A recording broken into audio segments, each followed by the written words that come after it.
December 30th we had a fire that was started by lightning over in New South Wales. It's jumped the border roughly at about Mount Alfred, which is not far from Walwa. We were actually sitting down on the river watching the fire coming towards us. The next thing, it had spotted over the top of us and the flames just took off. I'd been out all day evacuating people, telling them it was coming. When it all happened, I ended up in Cudgewa. So I happened to drive into Cudgewa as it was coming over the hill and it started to spot. There was a fair bit of concern from local community and the message to get them out. We didn't have a great lot of time to do it, as you would well and truly appreciate. And by this time there was fires on both sides of us. It had come over the bluff, it was coming down the hill, and Liam McMahon and Simon Mackenzie came in, which was really handy. And between the three of us, we started to hopscotch up the road telling people that it was time to get out. About 11:30, I think it was, quarter to 12, there was this police car flying in, and my wife's gone out and met him, and he's just turned around and he said, get out now, you've got to get out. Best decision we made was to get out. To get out, and Liam coming in, when he come in and said get out, we got out. Just came across so quick and so loud, you know.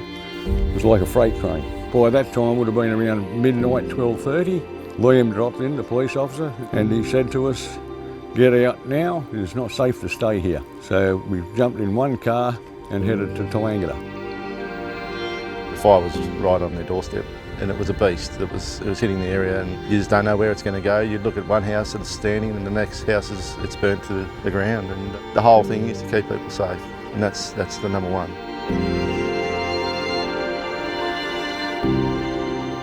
It was the best thing that we did go because we've got our life and we didn't know what was going to happen. But on the same token, we don't know how long after we left the power would have went out, we wouldn't have had any water at all. No, we wouldn't have had any water because once the power goes out, we can't pump any water.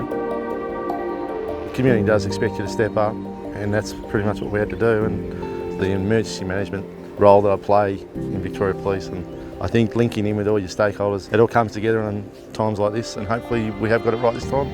I think we have. I think we've done our job. We didn't lose anyone. That was probably the one thing that I'm grateful about, is that we didn't lose anyone in the community, and I was really worried that we would lose someone out of this fire. Hats off to all of them. They did a wonderful job, yeah. Can't thank all of them enough, yeah. They've been amazing. It's brought out the best in a lot of people, and I'm just lucky to be in a community where the locals were fantastic to deal with, and I don't think we could have had a better scenario. It'll be something I'll remember for a long time, and with a little bit of pride knowing that we did our bit.